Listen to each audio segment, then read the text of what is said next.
iniciar un centro de rehabilitación de una manera muy humilde, muy sencilla. Lo empezamos con un amigo que había tenido problemas de drogas y que el Señor lo había liberado de una manera extraordinaria y maravillosa, un testimonio tremendo para toda su familia, y ya tenía muchísimos años de haber salido de esa situación. Entonces lo empezamos. Y él un día me dice: pastor, ya estoy listo. Yo le dije: espérate, todavía tenemos que limpiar este lugar, tenemos que acondicionarlo, tenemos que ponerlo bien. Y me dijo: ya estoy listo. Y ese mismo día llevó un colchón y se echó a dormir ahí, puso un cartel en la puerta que decía: aquí hay libertad en Cristo Jesús para todo aquel que está esclavo de las drogas. Así puso. Armado, y abrió la puerta. Parecía un loquito. Y yo me quedé sorprendido, porque Dios tiene su forma de obrar. Y me dijo: y ya tengo el primer interno. Y me llevó, y realmente el lugar daba miedo. Ese lugar, un pastor lo vio y dijo: esto es el castillo de Drácula. Porque alguien nos había alquilado un lugar abandonado por años, nos había cedido, y había que hacer tantas cosas ahí. Había un pasillo por aquí, por allá, antiguo. Y me lleva, y había un hombre así, pequeño, muy canoso, así como yo estoy ahora, más o menos así. Me dijo: él es Cirilo, me acuerdo su nombre, él es Cirilo, y se ha internado con nosotros. Él es cocinero de profesión y quiere salir de la esclavitud del alcohol. Y estaba decidido, y ese día nos preparó una comida, y nos cocinábamos con leña, no te dan ni para el gas. Y recuerdo que pasamos días muy bonitos con Cirilo ahí, con Luis, este hermano, y éramos los tres ahí, orábamos, conversábamos. Y más o menos después de 2 semanas o 3, yo iba casi todos los días, y llego y lo veo muy serio, Luis, y me dice: pastor, Cirilo se ha ido. Cirilo se ha ido. Y yo en esas 3 semanas había aprendido a amar y apreciar a ese hombre. Lo vi un hombre sincero, que oraba, que quería buscar a Dios, que quería salir de esa situación. Se ha ido. Y entonces yo le dije: Luis, vamos a buscarle. Me dijo: no, pastor, no vamos a ganar nada, vamos a buscarlo. Bueno, entonces recuerdo que fuimos ahí y vivía en un lugar bastante deprimido de la ciudad de Lima. Subimos allí por unos caminitos, había un cerrito por allí, y su casa era con cartones, con paja, y lo encontramos ahí ya con el olor al alcohol.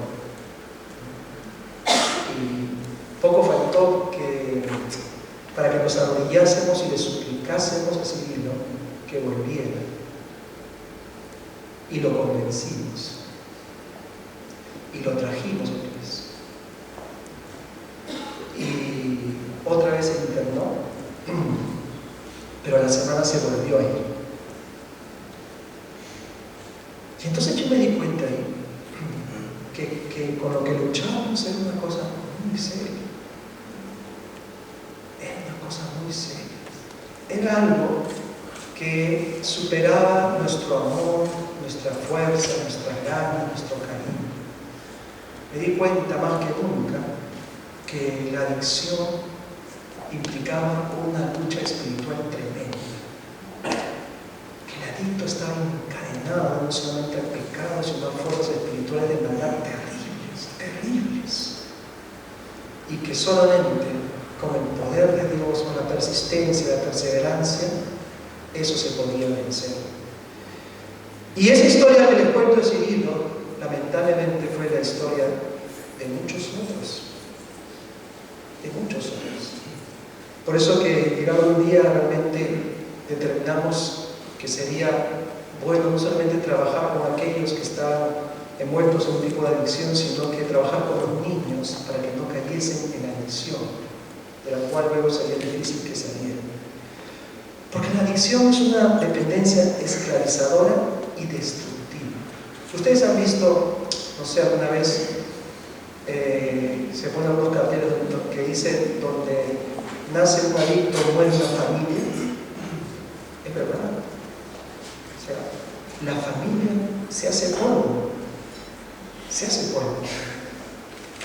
La madre se puede convertir en una codependiente si se trata de un hijo, el padre también, los hermanos. O sea, la familia se desestructura y se desequilibra, se vuelve disfuncional. Es verdad, donde nace un adicto, muere una familia.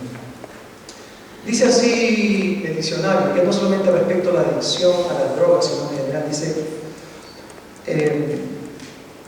es una dependencia, en el sentido tradicional, es una dependencia hacia una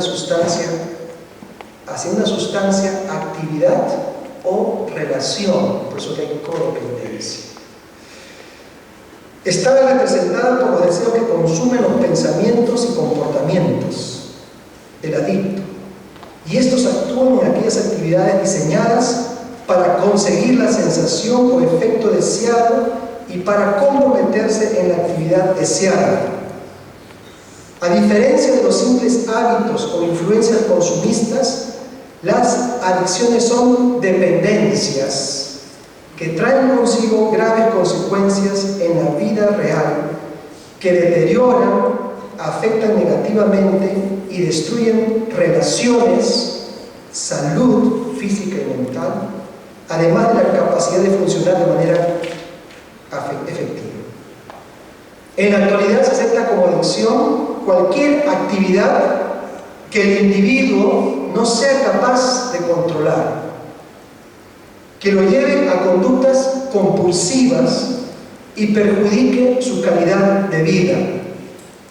Como por ejemplo puede existir adicción al sexo, al juego, que es ludopatía, a la pornografía, a la televisión, a las nuevas tecnologías, se llama eso tecnofilia.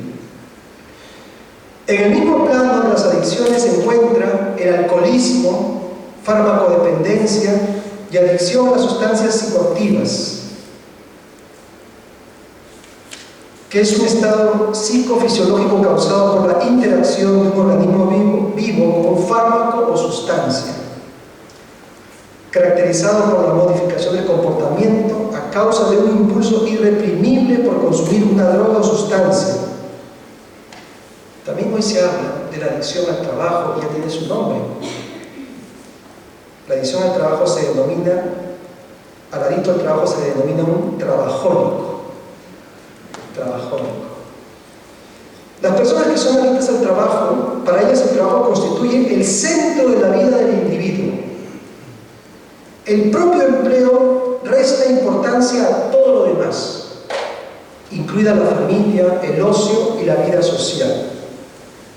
Lo consideran como su refugio. El hecho de llevarse el trabajo a casa para acabarlo por la noche o los fines de semana es algo que resulta habitual en la persona que lo padece. Como aquí no está Pablito, voy a hablar de Pablito. Está hablando Pablo. Pablo es un hombre brillante. Pablo ha sido becado para hacer su maestría y su doctorado en una escuela de negocios de primer orden aquí en Madrid. Y Pablo me dice, si yo pudiera, haría lo que me dicen mis profesores, que iba estudiando todo el día para convertirme en un referente y un hombre de primer nivel en la economía. Ustedes saben que algunos de sus trabajos, incluso de Pablo, un premio Nobel, se interesó por ese trabajo. Dice, pero yo no quiero ser como mis profesores, que amanecen y se acuestan en el despacho, que sus hogares están destruidos, que son muy famosos y connotados y son referentes en muchas cosas, pero en su vida personal son un desastre. Les he aprendido a conocer. Yo no quiero ser así. Eso, por supuesto, hace que ellos me vean con sospecha, con dudas, que piensen que teniendo el potencial, eso ya lo dice Pablo, pienso yo que teniendo el potencial, él no tiene deseo de alcanzar su máximo potencial. Y de estas personas nosotros también encontramos muchos. Quizás no todos son de un nivel tan alto. Un simple empleado puede ser un trabajador. La mitomanía también es una adicción. Miente por mentir. No hay necesidad de mentir y se miente. Por cualquier cosa se miente. La cleptomanía también es una adicción. Robo por robar. Tonterías, cosas absurdas, bolígrafos, gomas, lo que sea. También son adicciones. Leyendo mucho dice que la causa de las adicciones es que en el fondo de nuestro ser queremos minimizar nuestro dolor y queremos controlar un mundo que no podemos controlar. O sea, todos podemos caer en adicciones. ¿Dónde está la diferencia? ¿Por qué si dos muchachos fuman por primera vez un porro, por qué uno cae en adicción y el otro no? Es una pregunta tremenda que nos lleva a pensar que por tanto nadie debería arriesgarse a caer en ninguna adicción, porque puede ser que haya proclividad en nuestro interior. Proclividad. Y dicen porque en el fondo es dolor. Hay mucho dolor interior y hay un mundo que se nos ha escapado de las manos y entonces queremos huir y queremos escapar de nuestro dolor. Yo he conocido a muchos jóvenes que han caído en una adicción del tipo de farmacodependencia o toxicómanos o adictos, como queramos llamarlo. Extraordinarios, por ejemplo, alumnos en el colegio, en la secundaria. Se enfrentan a una situación de divorcio de sus padres, se enfrentan a una situación dramática de sus padres y empiezan el declive. ¿No es cierto? Porque hay un dolor profundo en su ser que no pueden dominar, que no pueden curar, y entonces quieren evadirse de esa realidad. Hay otros que no se enfrentan ni a un divorcio de sus padres ni a una separación, pero sí, por ejemplo, a la indiferencia de aquellos que piensan que darle a los hijos lo material es todo en la vida. Y se han tragado ese cuento que dice que yo a mi hijo le doy calidad de tiempo. O sea, le doy 5 minutos, pero de calidad. Eso es un absurdo. A ver, díselo a tu esposa que no le vas a hablar toda la semana, pero en 5 minutos sí le vas a dar calidad de tiempo. O que te lo digan a ti. Uno necesita calidad y cantidad. Porque el ser humano no es un aparato que yo aprieto un botón y en 5 minutos entonces sintonizo todo. Uno necesita un espacio de tiempo para relajarse, para sincerarse, para conversar, para ir sacando las cosas y diciendo las cosas. Entonces, hermano, ¿cuántos padres que hoy son codependientes tienen un enorme sentimiento de culpa por lo que le está ocurriendo a sus hijos? Porque saben que no les dieron lo que debían darle. Entonces nació un dolor profundo en sus corazones. Yo tenía un amigo, creo que lo he contado aquí, cuando trabajaba en una empresa, yo era su jefe y realmente para mí era un problema que él fuese mi subordinado, porque yo como jefe ya quería irme porque ya había llegado la hora de salir y él no se iba. Yo estaba haciendo informes y él seguía trabajando y yo me sentía mal de que yo me fuera y él se quedara, y no una vez, sino todos los días. Yo decía, ¿qué van a decir? Y entonces una vez me acerqué y le dije, hombre, ya es hora de irnos. Sí, y me dice, no, yo no quiero regresar a mi casa. ¿Para qué voy a regresar a mi casa? ¿Para discutir con mi mujer todo el tiempo? Se había convertido en un trabajo extraordinario, ¿no? Te sacaba cualquier informe, lo que fuese, porque trabajaba horas de horas sin parar. Pero su dolor lo quería compensar con el trabajo. Se había vuelto un adicto al trabajo, se llevaba trabajo para su casa. Me dijo que mi mujer me ha dicho que no es capaz de perdonarme. Prefiero quedarme aquí. Entonces, hermanos, no estamos aquí para acusar y señalar a las personas porque tienen una adicción, un problema. Dios nos libre de eso. No sé cómo hubiésemos reaccionado nosotros si nos hubiésemos enfrentado a situaciones como las de ellos. Y Jesús aquí nos dice, si el Hijo os libertare, seréis verdaderamente libres. Y si tú tienes un tipo de adicción, de cualquiera de estas que hemos mencionado u otras, tienes que aferrarte a este versículo. Porque no hay nadie que esté más interesado en darnos la verdadera libertad que Jesucristo. Médicos o psiquiatras simplemente nos pueden ver como pacientes, no nos ven como ser humanos muchas veces. Jesucristo sí nos ve como hombres y mujeres que necesitan de su libertad. Así que si el Hijo os libertare, seréis verdaderamente libres. Así como he conocido los casos tristes que he mencionado de gente que no pudo escapar, también he conocido otros. Casos milagrosos y tremendos. Este mismo hermano que les he contado que empezamos juntos este centro de rehabilitación, su degradación espiritual y moral y física había llegado a tal punto que ese hombre, habiendo tenido un buen trabajo, terminó viviendo a la orilla de un río.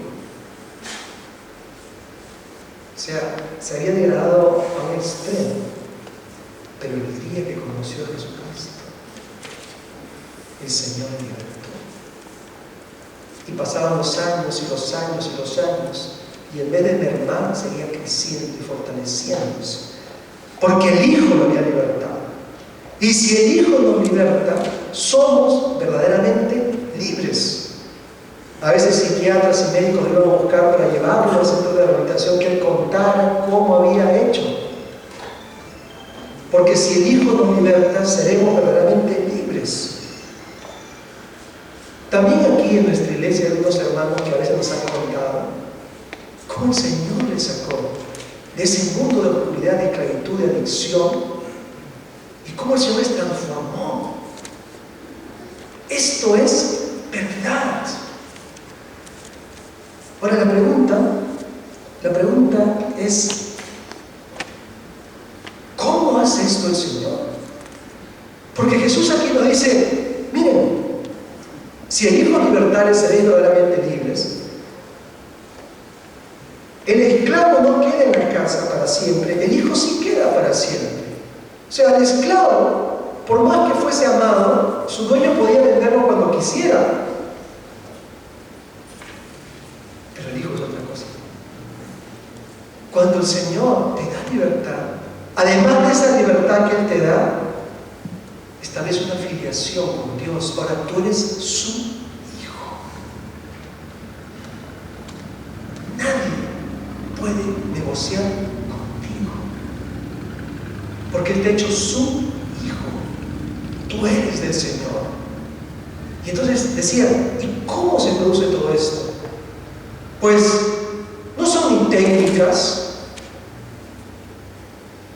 ni grandes terapias, que no negamos el beneficio que pueden tener algunas de ellas, pero básicamente una obra profunda del Espíritu Santo en el corazón de la persona. El Espíritu Santo es el Espíritu que nos da libertad.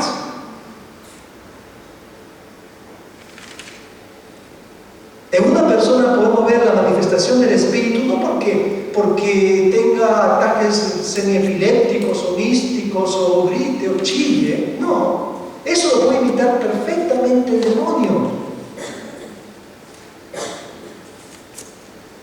O porque de grito destemplado, lo puede imitar.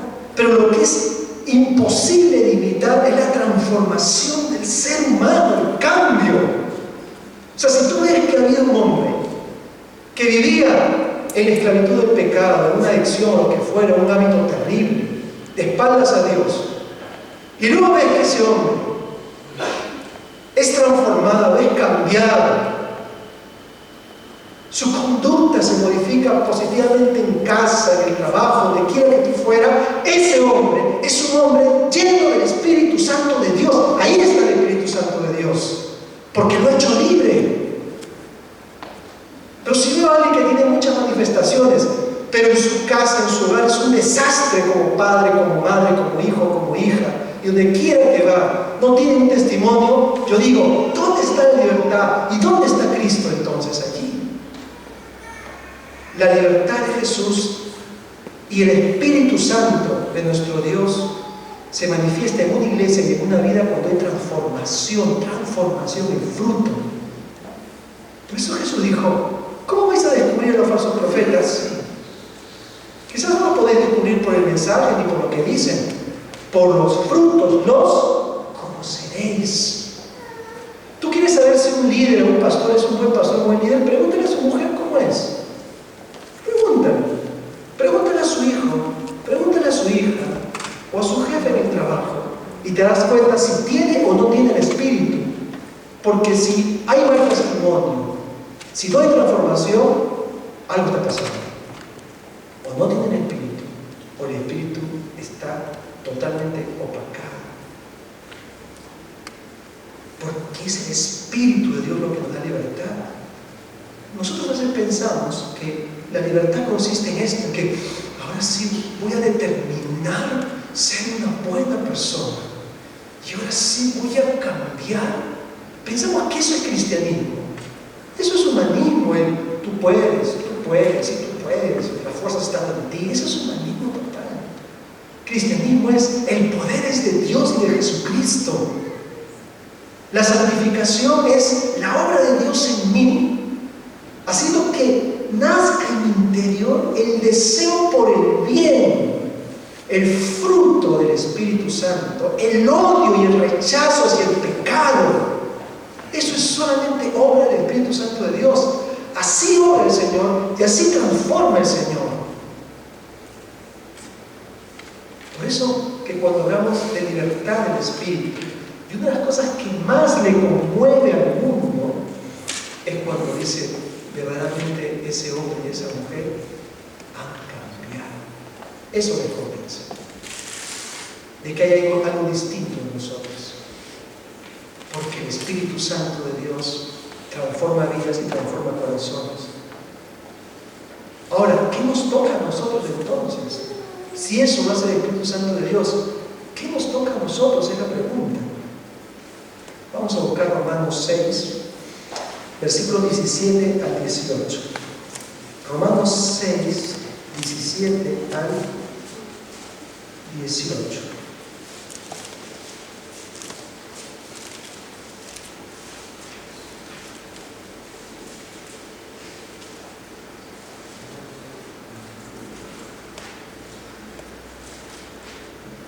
Miren lo que dice la palabra, dice así.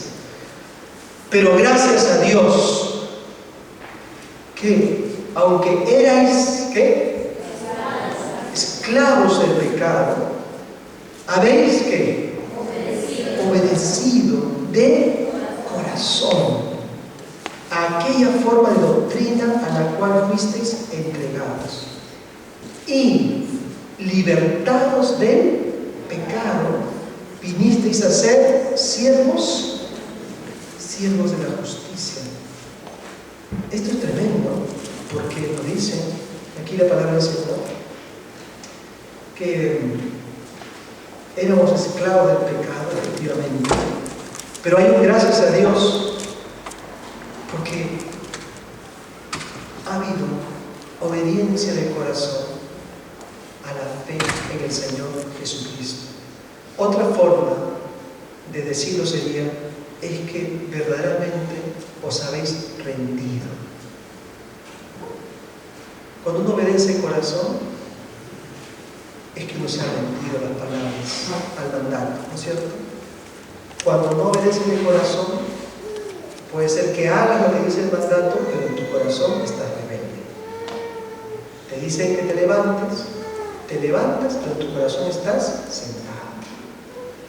Pablo dice, aquí ha habido una rendición auténtica, obediencia de corazón. Entonces, si les preguntas a todos aquellos que han escapado de algún tipo de adicción, cada uno de ellos te dirá, es que en verdad me rendí.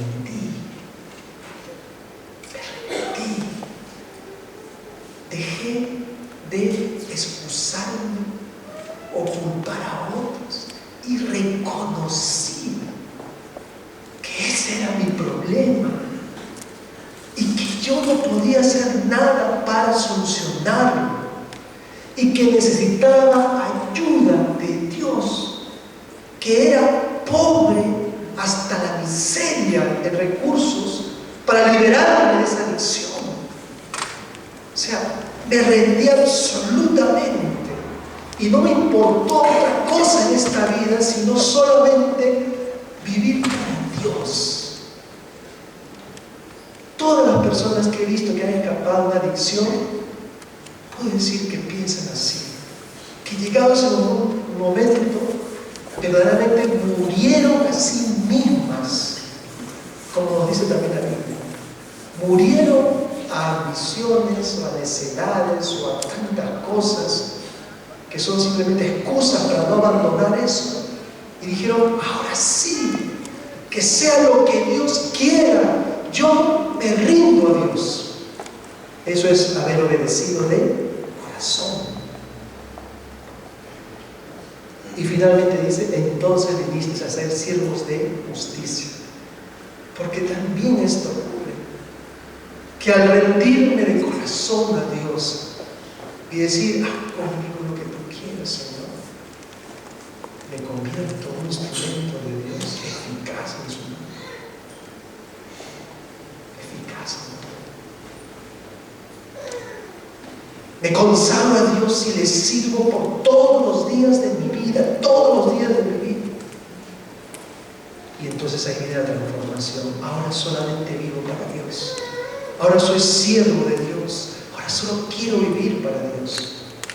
Decía Simpson, el fundador de la Alianza, cuando empezó su iglesia en Nueva York, en un lugar muy deprimido, y en su iglesia había un hombre que tú lo veías y al contemplar su rostro tú dirías que estabas viendo a un ángel o a un santo. Y ese hombre, según decía Simpson, había sido el peor borracho de Nueva York. Uno no lo creería al verle ahora, pero Dios lo había transformado de tal forma que ya no quedaban vestigios de esa vida oscura, sino que ahora su rostro se había hecho el rostro de un ángel, sus ojos se habían vuelto los ojos transparentes de un siervo de la justicia y de un siervo de Dios. Por eso que el Evangelio, una vez más decimos, no es la piedra que la pida y que hunde a las personas, sea que viva una adicción a un pecado. Es la red de Dios que es echada a un mar de pecadores que quiere salvarles y redimirles y transformarles. Pero requiere de nosotros una auténtica rendición y el decirle a Dios, Señor, mi vida solamente es tuya, Señor. Yo quiero consagrarla, quiero dedicarla a ti, Señor, sea que tenga un trabajo secular, sea que no lo tuviera, lo que fuese, Señor, mi vida yo la dedico a tu servicio. Mis proyectos y mis sueños, todos serán para ti. Habéis obedecido de corazón aquella forma de doctrina y habéis sido hechos siervos de justicia. ¿Qué he dicho? Siervos. No jefes, ni dueños, ni gerentes, ¿no? Sino siervos del Señor. Hermanos, que Dios nos liberte, ¿no es cierto? Que esta libertad venga sobre nosotros, porque esta libertad es invencible. Aquel hombre que puede huir de sus pasiones, aquella mujer que huye de sus pasiones, sus vicios, sus adicciones, esa persona es verdaderamente libre. Y esa es la libertad de Jesucristo. Amén. Así que si el Hijo os libertare, seréis verdaderamente libres. Vamos a decirlo juntos. Así que si el Hijo os libertare, seréis verdaderamente libres. Gloria a Dios. Amén. Vamos a orar.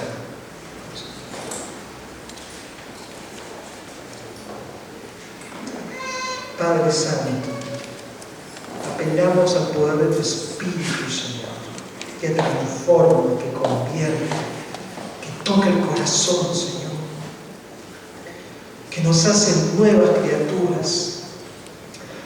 Señor, te pido que ese Espíritu recorra esta sala, Señor,